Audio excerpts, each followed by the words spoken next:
আলা উজুহিহিম, আল্লাহ তাআলা কাল হাসরের ময়দানে মুখের উপর ভর করা অবস্থায় ওদেরকে উঠাবেন, অন্ধ অবস্থায় উঠাবেন, বধির অবস্থায় উঠাবেন। কেন উঠাইবেন? কান দিয়ে শোনার পরও মসজিদে নামাজের জন্য যায় নাই। আজান দেওয়ার সঙ্গে সঙ্গে ও যুবক তুমি কোন দিকে যাও, তাবলিগওয়ালারা যখন আসে দেখবেন লাইন ধরে যখন বাজারের মধ্যে দিয়ে যায়, এক ধরনের যুবকরা আইতেছে আগে ভাগ, কি আছে না নাকি? মনে হয় যেন আজরাইল হইতেছে। কি হইতেছে? শয়তান তো আজানের শব্দ শুনিয়া পাততে পাততে বানায়, বায়ু ছাড়তে ছাড়তে বানায়। কিন্তু ওরা দোকানের মধ্যে বসিয়ে মাথায় টুপিও আছে, আবার শিকেরও ঢোকায়, টুপি মাথায় দিয়ে আসে না নাই? এরকম ভাবে দোকানের মধ্যে যখন বসে থাকে, শয়তান কয় মিয়া সাহেব আমি আর কত দূর যোগ্যতা রাখি? আজান দেওয়ার পরে তোরা তো দোকানেই বসে আছো, আমার মাতবাড়ি তোদের কাছে দিয়া আমি এখন পালাইলাম, ঠিক কিনা? এজন্য ভাই দোস্ত বুজুর্গ, দোকানের মধ্যে বসিয়া কারো গীবত করা যাবে না, যাবে নাকি? সুতরাং ভাই দোস্ত বুজুর্গ, আল্লাহ তাআলা বলেন ইয়া আইয়ুহাল্লাযীনা আমানু, হে ঈমানদারগণ, ওয়া আমিলুস সলিহাত, নেক আমল করো। নেক আমল যদি না করা হয় তবে ঈমানের পরিচয় পাওয়া যায়? যায় ঈমানের পরিচয় পাওয়া? নেক আমল যদি না থাকে তবে ঈমানদারও তো বলা যায় না। বলে নামাজির মধ্যে আর কাফেরের মধ্যে পার্থক্যই হইল নামাজ। কি কথা ঠিক কিনা? মুমিনের মধ্যে আর কাফেরের মধ্যে পার্থক্য হলো নামাজ। সেই নামাজ যদি না হয় আর দোকানের মধ্যে বসে থাকে, আল্লাহ তাআলা বলেন ইযা নুদিয়া লিস-সালাত, যখন নামাজের জন্য ডাকা হয় নামাজে আসো। এরপরে ফান্তাশিরু ফিল আরদ ওয়াবতাগু মিন ফাদলিল্লাহ, এরপরে জমিনে বিচরণ করো, আমার ফজল অনুগ্রহ তালাশ করো। কিন্তু যারা নামাজের আজান হওয়ার পরে যারা মসজিদে আসে না, ওরা যদি ফজল তালাশ করে, ওটা তো ফজল থাকে না, ওটা হয় গজব। ওটা কি হয়? গজব। এজন্য আল্লাহর গোলাম গজব তালাশ করিয়া গজব খাইলে জাহান্নাম ছাড়া উপায় আসেনি। সুতরাং ভাই দোস্ত বুজুর্গ, এই ইবাদতের মাস পাইয়া ইবাদত করিয়া মাওলাকে খুশি করার দরকার আছে না নাই?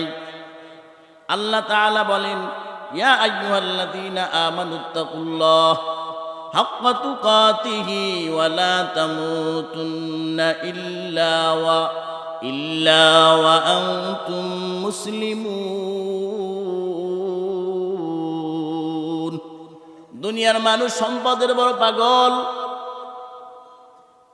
বলে সিন্ধুকের মধ্যে টাকা রাখছে,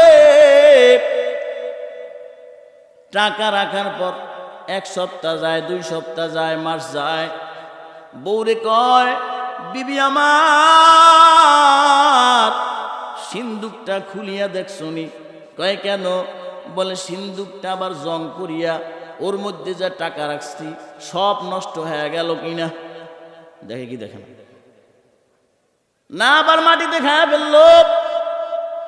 বারবার তালাশ, টাকা পয়সার তালাশ আছে কিন্তু ঈমান আছে না চলে গেছে? তালাশ নাই। তালাশ টিমও আছে না নাই? কিন্তু নিজের ঈমানের হালত কি? এই তালাশ কিন্তু নাই। ঈমান কখন চলে যায়, কখন আসে সেটাও জানে না। রাসূল সাল্লাল্লাহু আলাইহি ওয়াসাল্লাম বলেন এই জমানা এমন একটা জমানা, বান্দা কখন কাফের হয় কখন মুসলমান হয় ও নিজেও জানে না। সকালে মুমিন, বিকালে কাফের হয়ে যায়। রাসূল সাল্লাল্লাহু আলাইহি ওয়াসাল্লাম বলেন বান্দা এমন একটা কথা বলছে যেই কথার দ্বারা বান্দা জাহান্নামের ভিতরে জাহান্নাম ক্রয় করেছে, জাহান্নাম কামাই করেছে, ও নিজেও জানে না। আবার এমন কথা বলছে যার দ্বারা ও জান্নাতে চলে গেছে, নিজেও জানে না। বান্দা জান্নাতের কাজ করতেছে করতেছে করতেছে 70 বছর হয়ে গেছে, জান্নাতের কাজ করে করে জান্নাত তার 1 গজ 1 বিগত কাছে চলে আসছে। এমনি অবস্থায় তার উপরে তাকদীর প্রাধান্য পায়, হঠাৎ করে সে জাহান্নামের কাজ করতে থাকে, জাহান্নামে চলে যায়। আছে না নাই?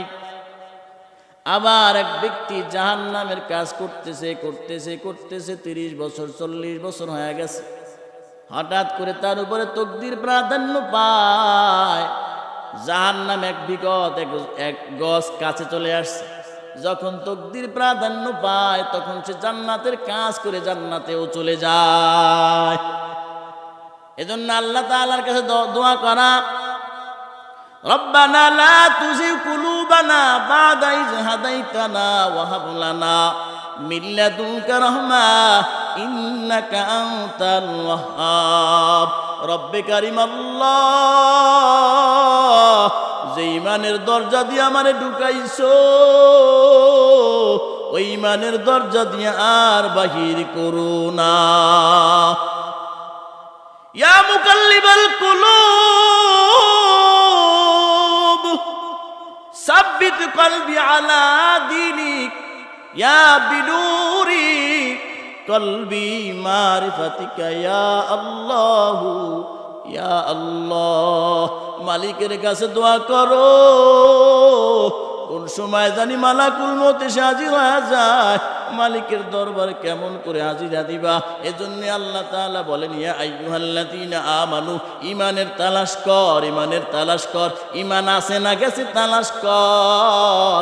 বলে তালাশ তো তখনই করবে হাক্কা তুকাতিহি, যখন অন্তরের মধ্যে আল্লাহর ভয়ের প্রাচুর্যতা থাকবে, তখন কিন্তু ইমানের তালাশ করবে। কবরে যাওয়ার প্রস্তুতি নিবে কি নিবে না কন? বলে দেশের বাচ্চার খবর সম্পর্কে জানে, 144 ধারা জারি করেছে, এক জায়গায় 5 জন থাকলে ডাইরেক্ট গুলি করা হবে। সবাই জানে বাংলার জমিনের প্রধানমন্ত্রীর ক্ষমতাকে গুলি করতে পারে কি পারে না, নাকি এমনি কইছে?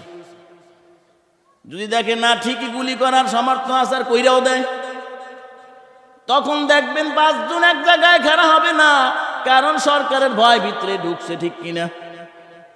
এরে আল্লাহর গোলাম, ভয় বেশি থাকলে মুসলমান হওয়া সম্ভব, ভয় বেশি থাকলে মুমিন হওয়া সম্ভব, ভয় বেশি থাকলে গুনাহ থেকে দূরে থাকা সম্ভব, ভয় বেশি থাকলে জান্নাতের কাছাকাছি হওয়া সম্ভব, ভয় বেশি থাকলে বেশি বেশি চোখের পানি আসবে।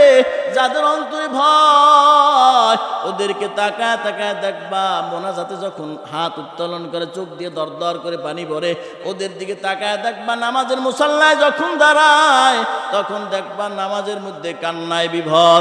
যখন দেখবা নিবৃতে নিরজনে নিরালায় থাকে, তখন মনে মনে চিন্তা করে ওই কবরে একা একা কেমনে থাকবো। ওই চিন্তা করিয়া বান্দা কান্নায় বিভোর। ঠিক কিনা? এজন্য ভয় বড় দরকার। ভয় নাই, হায়া নাই, লজ্জা নাই, যা ইচ্ছা তাই করতে পারে কি পারে না। এরে আল্লাহর গোলাম, ভয় করো, ভয়। ওয়াজা সাকরাতুল মাউত বিল হক, মানুষের জন্য মৃত্যুর যন্ত্রণা আসবেই আসবে। মানুষের জন্য মৃত্যুর যন্ত্রণা আসবেই, এ থেকে কেউ রেহাই পাবে না। আইনামা তাকুনু ইদরিকুমুল মাউত ওয়ালাউ কুনতুম ফি বুরুজিম মুশাইয়াদা, যেথায় থাকো কবর তোমার নাগাল পাবেই পাবে, মৃত্যু তোমার নাগাল পাবেই পাবে। সুতরাং মৃত্যুর কথা বেশি স্মরণ করো, দেখবা ওই আখিরাত তোমার জন্য সুন্দর হয়ে যাবে। এরে আল্লাহর গোলাম, এই হাত ছোট্ট না বড়? এই ছোট্ট হাত দিয়া চোখ দুইটার সামনে আটকায় ধরে, দেখবেন বিশাল মরুভূমি দেখা যায়, বিশাল আকাশ দেখা যায় না। বলে ছোট্ট হাত দিয়া তো বিশাল কিছু আরাম হয়ে গেল। বলে দুনিয়ার সদৃশ কি? আঙ্গুলটা সমুদ্রের মধ্যে ঢুকা দেখো আর উঠা দেখো, দেখবা আঙ্গুলের মাথায় সামান্য পরিমাণ পানি ছাড়া কিছু নাই। আছে এই সামান্য পানির ফোঁটা দুনিয়ার সদৃশ। আর সমুদ্রের মধ্যে যেই পানি আছে ওই পানি হইল ওই পরকালীন জিন্দিগি। এত বিশাল জিন্দিগি, ওই জিন্দিগি তুমি আড়াল করে ফেলছো, তোমার সম্মুখে দুনিয়া নিয়ে আসছো। হাকিকত সে তু দুনিয়া বেখবর হয়, দুনিয়া কি নুমাইশ পর নজর হায়। মাইলে মোমেন সুয়ে মোমেন মিশাওয়াত, মাইলে কাফের সোয়ে কাফের মিশাওয়াত। এক জমানা सुहबते बाउलिया बेहतर सद सालतात बेरिया। কবরের চিন্তা দরকার আছে না নেই? এ আলোচনা অনেক আর করুন না তো ভাই দোস্ত বুজুর্গ। ঔষধ হুব্বুদ দুনিয়ার সুকুল্লি খতিয়া, দুনিয়ার মোহাব্বত সমস্ত গুনাহের কারণ, ক্ষতির কারণ। এই ক্ষতি থেকে বাঁচতে হইলে ঔষধ হইল আকসিরু যিকর হাজিমিল লাজ্জাতিল মাউত, মৃত্যুর কথা বেশি বেশি স্মরণ করতে হবে। কেমনে কবরে একা থাকবে একটু খেয়াল করে দেখেন তো, দেখবেন কি অবস্থাটা হয়। পারবো না ইনশাআল্লাহ? আল্লাহ আমাদের সকলকে আল্লাহর হওয়ার তৌফিক দান করেন।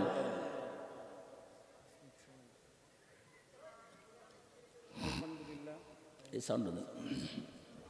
আলহামদুলিল্লাহ, আলহামদুলিল্লাহ। আমাদের বাইতুর রহমান জামি মসজিদের উদ্যোগে বার্ষিক ওয়াজ মাহফিলের আমরা শেষ প্রান্তে এসে পৌঁছে গেছি।